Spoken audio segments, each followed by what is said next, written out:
The Prize Poem, 7th chapter, right? This is English Literature for Standard 8. So, we'll start with the inside question answers. Page 95. How did the majority of the students feel about writing poetry? It appears that a majority of the students had no enthusiasm or interest in poetry.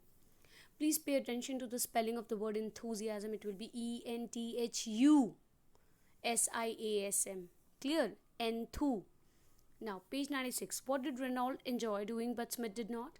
Reynolds enjoyed writing poems and verses, but Smith did not. Next, page number 97. Why had Montgomery's afternoon been wretched? Montgomery had spent a wretched afternoon trying to write a poem that could be sent for the poetry competition, but he simply could not come up with any worthy lines. Okay, page 99. Who was Mr. Wells and why had he written to Mr. Percival? Mr. Wells was a great college friend of Mr. Percival. He had written to Mr. Percival about the submission he had received for the 6th Form Prize Poetry Competition. On again page number 99, you have another question. Why were the three poets astonished to hear what Mr. Percival said? The three poets were astonished to hear Mr. Percival say that their poems all began with the same 4 lines. Please pay attention to the spelling Four. Okay, 4 lines, because they did not know that they had each submitted the same poem written by the same poet. Next, page 101. Quick answers. 1A. So you have been given match the columns. So for number 1A, the answer is Smith, Reynolds, Morrison, Mr. Percival. For B, it is St. Augustine College. Then for C, the competition was compulsory. 3 entries had the same verse. D, the 3 poets looked at one another in speechless astonishment. E, the competition was not compulsory any longer. Only those who wanted to write poetry could take part. So this was still quick answers. Now we'll come to reference to contact on page number 102. 2A. If it gets the prize, repeated Reynolds, with asperity, you will have to tell the old man all about it. So, this dialogue was discussed between 2 students of St. Augustine College. So, which prize is being referred to here? The prize, please pay attention to PRIZE. The prize that is being referred to here is the 6th Form Prize for Poetry. Who chose the subject for competition and what was the subject this year? It is believed that the headmaster, Reverend Arthur James Percival, chose the subject for the competition. The subject this year was the college. How did the students react to the announcement of the competition? Not all the students reacted with enthusiasm to the announcement of the competition.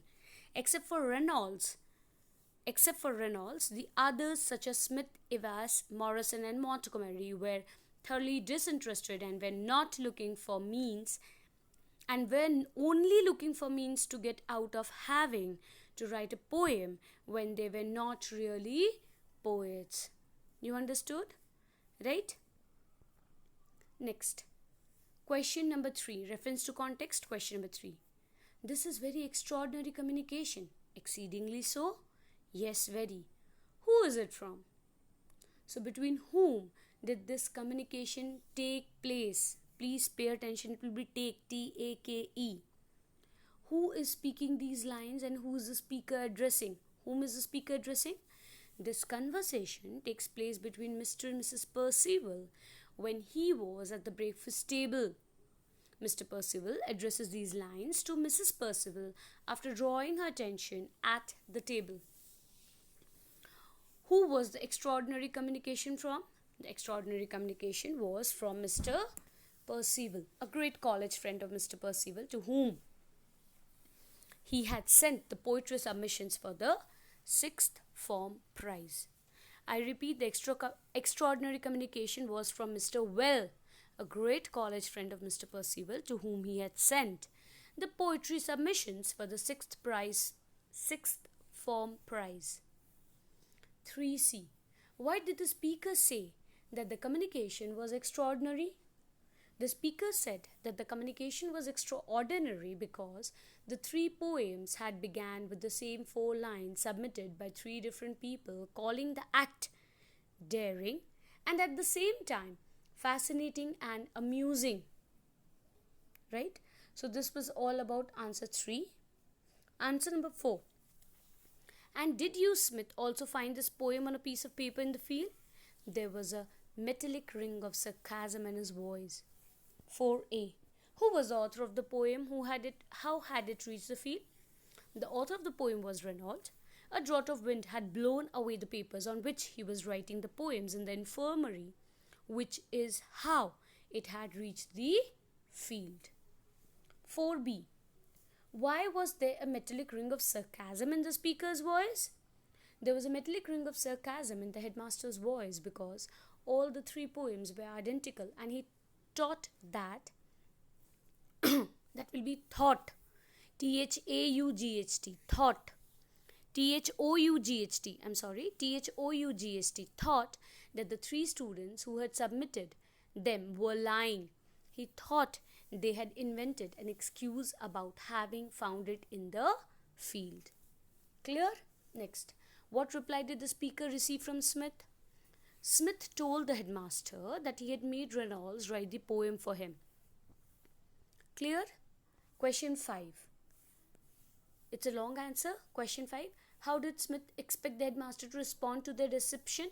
Smith expected the headmaster to admonish them for having cheated in the poetry competition and punish them for the same because he was a strict headmaster. As mentioned, Smith waited for the storm to burst. Question number 6. How did the headmaster respond to the deception? Why did he respond in the way he did? Although the students thought that the headmaster would scold them and punish them, he did no such thing. Punish them, T-H-E-M. He remembered the letter his friend Mr. Wells had written. His innate sense of humor also made him see the situation for what it was and realize how cruel it was to ask a prosaic man to write poetry. Question 7. We are told that at the next board meeting, Mr. Percival gave a very convincing speech. What do you think he said? Mr. Percival may have given a brief account of what happened during the sixth form prize competition and then talked about how cruel it was to make an ordinary person write poetry. He may have spoken about how each person has her own preferences. He also may have justified his decision to make the sixth form prize non-compulsory. Question number 8. Trace the events of the plot that led the three pupils to the headmaster's office. Well, I've tried to curtail this answer as much as possible, right? Making it as small as possible. Clear? So Reynolds was in the infirmary when Smith came to visit him. He told Reynolds about the poetry competition. Reynolds told Smith that he would write the poem and he could submit. While he was writing the poetry sitting near the window, a draught of wind blows out the papers into the garden. Reynolds makes no effort to collect them. Later, Montgomery finds one of the sheets of paper and decided to use it. Then, Evans found another sheet of paper with the same poem and gave it to Morrison. So, all the three submitted identical poems, which were then sent to Mr. Wells. That is when the headmaster summoned the three students. Clear? Now, on page number 103, you will find there's a cross given, that is basically a crossword. Okay, a crossword given on page number 103. So the answers to the crossword: number 3, fantasy; number 4, song; number C, elegy; number 7, mystery; number 9, limerick; number 10, drama; number 11, epic; number 1, fable; number 2, essay; number 3, folk tale; number 5, comedy; and number 8, biography. Then on page number 104, you have some preposition: with, in, between, into, at, since, for, in, right? Then on page number 106, you have to choose from the correct spelling. I have a request: please pay attention to the correct spelling that are present here and make sure you tick the correct one in your book and strike off the wrong one. Number 1A, maintenance. Number 1B, millennium. Number C, minuscule. Number D, perseverance.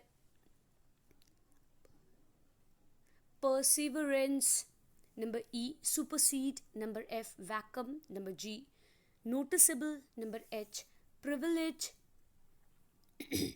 Number I, precede. Number J, receipt. Right? Thank you.